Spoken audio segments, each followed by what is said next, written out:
Hey, Jorge Estrada, good morning. So last month we had a border symposium here in town over in Belton, and it was quite disappointing to me. It was basically story time to all the way back to 2009. We had a prosecutor there, he had some numbers and some pictures, and they didn't take any public questions. So that was highly disappointing. So I figured I want to do my own because people don't just we don't want to hear what happened in the past. We want to know what's going on right now. The people have a right to know. The people need to know what's going on right now. So my wife and I, we made an appointment with the Valverde County Sheriff, Sheriff Martinez. He's down in Del Rio. And he took us in. We made an appointment. No issues at all. I'm not a sitting politician. I'm just a candidate. He didn't have to do it. He did anyway, and I appreciate him very much for that. So we drove down there and had a meet and greet, sat in his office, and he showed us some numbers and pamphlets. So the biggest issue that they had back then was the Haitian crisis in 21. This is where we see the footage with all the people under the bridge. Um, what we didn't see, of course, was the whole story around it. Uh, and this is why I think it's important that the word gets out. So here I am having my own border symposium, giving you the information that I got, showing you some pictures too, from the time that we were down in Del Rio. Happened a few days ago on February 19th, President's Day. We drove down there. And did you know that there's four walls down there, or fences, or whatever you want to call it? Four. I didn't know that. So it started with H.W. Bush. He put a fence down there. I'm going to show you a picture. And the sheriff said this is actually the fence that kept the community safe. It did the most. It's not steel. It's composite. I called it flimsy, I guess. Yeah, it's not super sturdy, but he said it worked. It kept people out, and they could manage it. The city was not overrun. So then the Trump wall came. And the Trump wall is the one that we saw is the big steel beams welded together. They come in sections, and we've seen it all on the news.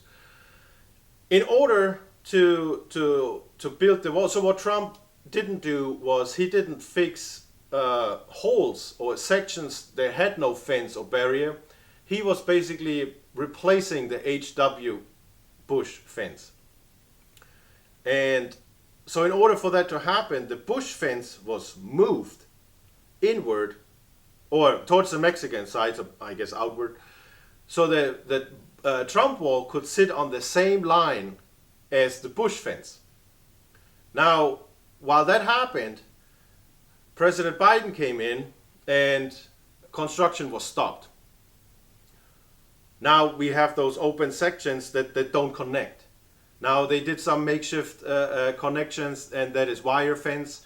You can see clearly in the pictures that's where they climb over. I mean, with a bolt cutter, you can climb right through it, and I get to that with the other fence that there was. So this is our problem, that one fence, one wall is replacing the other, then construction stopped. Now we have a big issue, but now it's worse than before. So that's one thing. There is still parts laying around from the Trump wall. That is your government, waste. I don't want to say abuse, but it's wasteful spending. We don't use what we already have. The money's already spent. We don't use that. It's just laying around because politicians, they want to keep fighting each other instead of solving the problem. So he showed us that first. Also, the Bush fence stopped at some point, and we could actually walk around.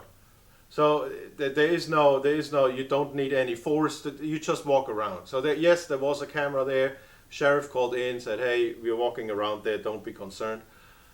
Sensors were there too. So they do have electronic helpers there. But again, it's just a deterrent. Nothing is 100%. So we kept driving. And then there was another separate fence, and he said, yeah, that's the Abbott fence. Abbott fence? He said, yeah, he built it about 2 years ago. So that so-called Abbott fence is really just a wire fence. I call it chicken wire. It looks flimsy, and it is. It is a wire fence, wire link fence with barbed wire on top, the coils. And like really, every 5 or 10 feet, you saw a hole in the fence. It was really frustrating. And I looked at the sheriff and said, what is this? It doesn't work. People walk straight through. It's not a deterrent at all. It's not a barrier at all. And sure as hell is not a border. What bothered me also about that is that to the right was the Abbott fence, and to the left there was American citizens living on the shoreline, on the riverbank. So they were basically in between. Not a great solution. I don't know what the better solution would be, but I feel like the American citizens are on the wrong side of the fence. But again, that's for a different day to figure out what would be the better solution there. It's what bothers me is that fence, I don't know how much it costs, but it does nothing. Because either people can walk straight through the holes, or they just walk left or right until they hit an opening and then they go through. Again, yeah, this is government money at work. I think that whole thing was useless. It should be taken down and sold. I guess there's better options out there. Then we kept driving, and then we actually saw the Abbott wall. This is what he's doing now. So there was actually constructions going on. It is constructed the same way as the Trump fence or the Trump wall. And there was construction going on. And one of the construction workers actually waved us down. And we thought, yeah, small talk, that's what we do. I was a deputy in Oklahoma. People wave you down and they just want to talk. So that worker actually said, hey, we saw 6 people crossing the border or crossing the river. There was a Rio Grande right there. Crossing that river and running up the hill. And okay, so got all the info that he had. Sheriff called Border Patrol. So here's really where it gets interesting. We waited there we were there the whole time. Not even 10 minutes later. And for the area that they have to cover, I think a 10-minute response time is very good. Not even 10 minutes later, 4 units came, Border Patrol. There was a quick briefing, 3-5 minutes, what was going on, blah, blah, blah, all the good stuff. One is already starting to track. The other one is calling in an airboat to patrol the river up and down to see what's going on, because the sheriff did bring out his binoculars, looked at the other side, which it was not even 100 feet. I mean, it was right there, the other side. The Mexico is right there. So he saw somebody in camouflage hiding, and the construction worker said, yeah, 6 came across, but there's more people over there, and they have like a makeshift raft or inflatable raft or something like that. Current was a little strong. It was too strong for me. I would not have swam across that river. You're not being seen. Invisible. That is crazy. Well, where would they hide it? It's a makeshift boat. We just drag it in. It's not far, but the current was strong and it looks deep. So called Border Patrol. They came, called in an airboat. They put on their camelbacks and they go up the hill like nothing. They had a doggy there. They had 4 people there. No hesitation. Everybody was in a good mood, good spirits. Yeah, let's do it. Let's follow those tracks. Let's see what's going on. Soon as they left, not even 10 minutes after that, we could hear the boat coming up. Which I think is remarkable for the stretch that they have to patrol here. Look at that. Boat. Yeah, I'm getting it. Just for you, honey. Yeah. Bring a gunboat. That might change their minds.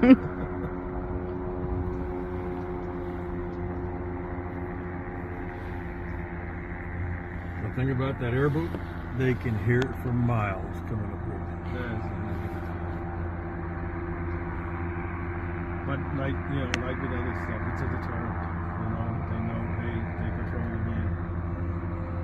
Maybe go somewhere else.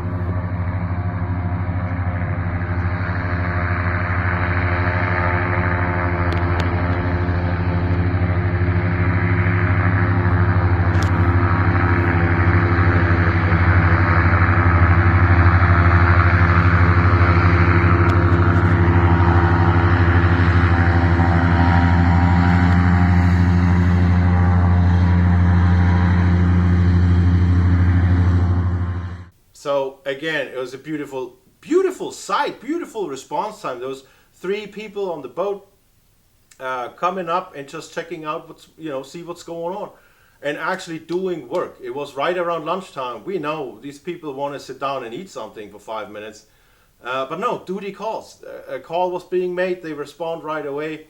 Again, there was no ill feelings. There was no these no, let's do our job, because seriously, these border crossings, they can just collapse and die. It was not super hot there, but in the summer it is, as you know, and so taking care of business was really the foreground, and I appreciate that, because these are the men and women that we need. That's the mentality that we need, and there's a time to play and then there's a time to work. And when it's go time, it's go time. And Border Patrol right there showed it's go time.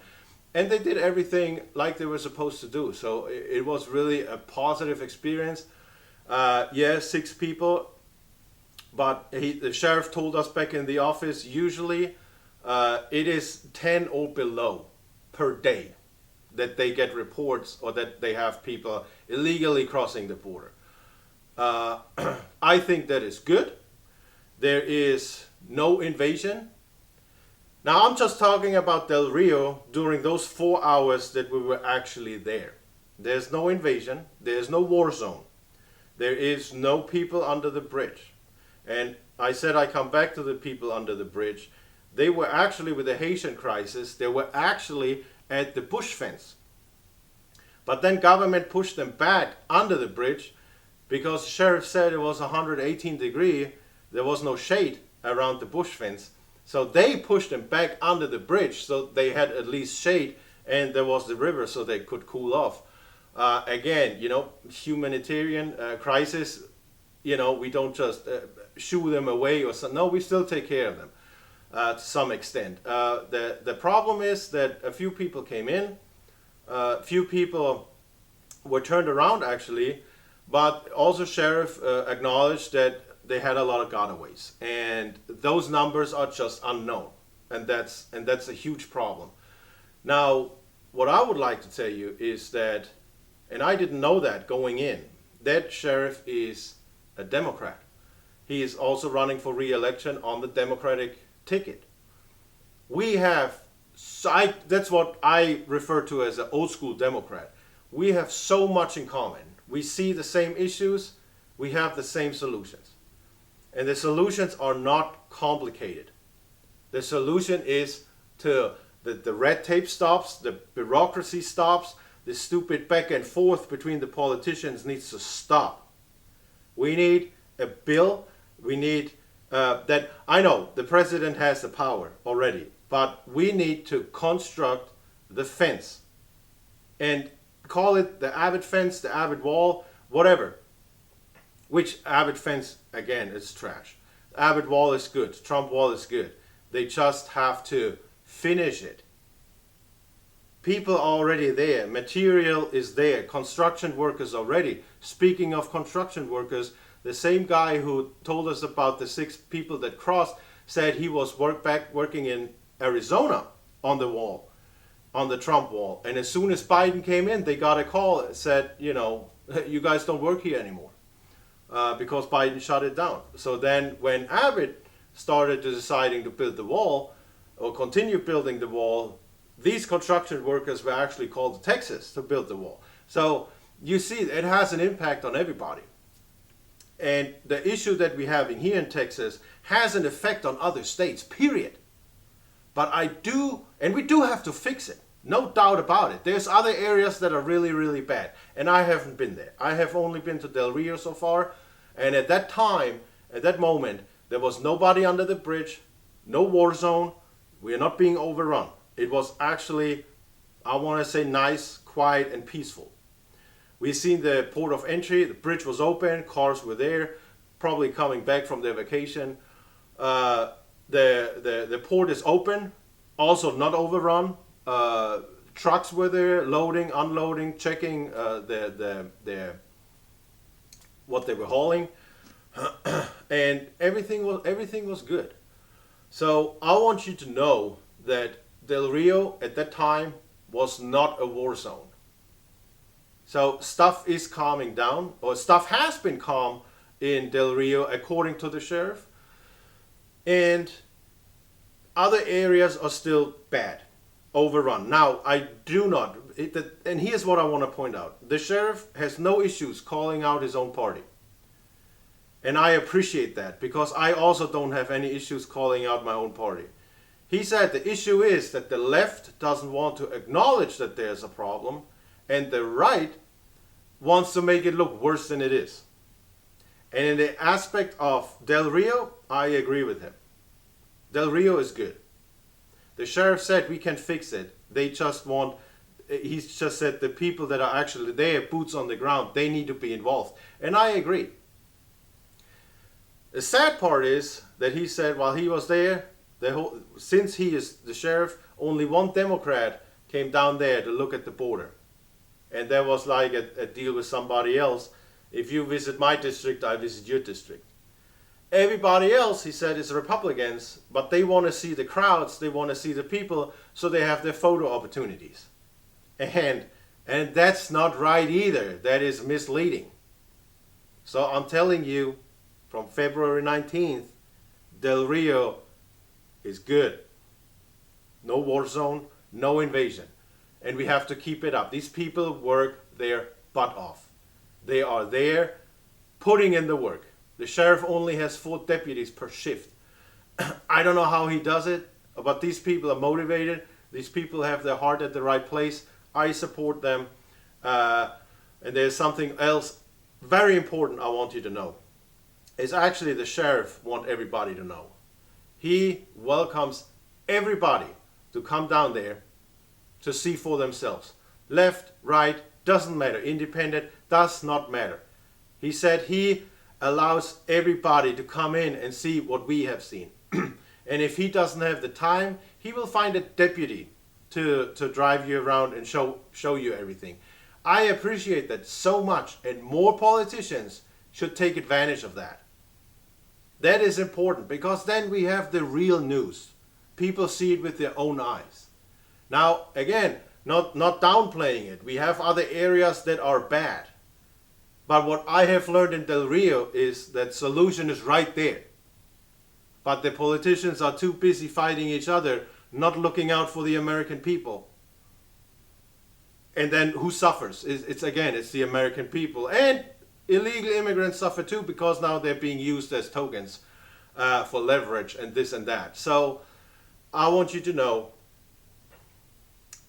use common sense, use reason. We fixed the border. People come across through a port of entry. They don't drown, period. You come over the bridge, not across the river. And I have done a little write-up. I have put my solution in there. And my solution is shut the wall. Instead of, I want that politicians get a pay cut. I don't know if we'll ever see that, but that's what I would be working on. I want to cut foreign spending. On the federal level, we have to cut spending on the state level. We fix the wall. We put installations down there on the legal ports of entry. They're already being transferred back and forth to be processed. So we build more processing centers. Sheriffs agrees.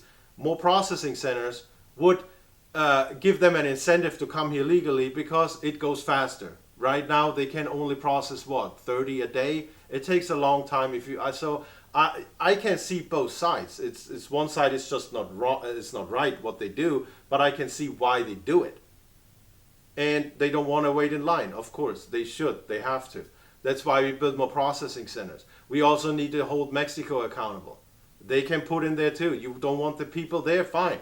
But then give us some money. We built those processing centers.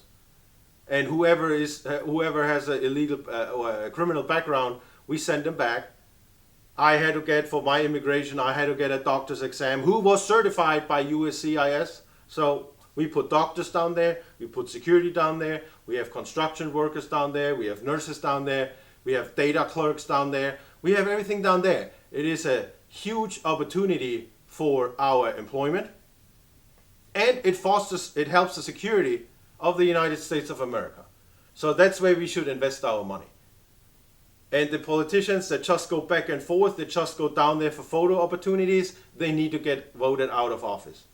I didn't bring McDonald's or donuts or stuff like this, useless stuff like that. No, and there's no photo op. I brought 10 cases of water for the deputies and the office staff. And I know they appreciate it, and I know they can use it. And it's actually something that is helpful. And again, there was no big deal. There's no photo opportunity. We go down there, that's what we do, and it helps everybody. So I really, really appreciate Sheriff Martinez. I appreciate his staff, his deputies, for what they did to us. I know they welcome everybody else. And that word I want to get out because it's very important. So we see the real news, and we don't have to rely on so-called news outlets and see old footage or fake footage or stuff that doesn't exist anymore. So with that being said, I appreciate you being here. I want to see other areas of the southern border. We see how all that progresses, where I'm going to end up. But if I do see another port of entry or another area of the southern border, I will write another report. I will make another video. And you know what? I hope all the politicians would do that, and I hope all the candidates would do that. And and many just run on word by mouth and making statements. But what is your solution? I put my solution out there. If you agree with me, support me or vote for me. Early voting is going on as we speak. It's very important. Safety and security of the United States of America and the citizens should always be number one. And with that being said, again, thanks for being here. Be safe, and God bless America.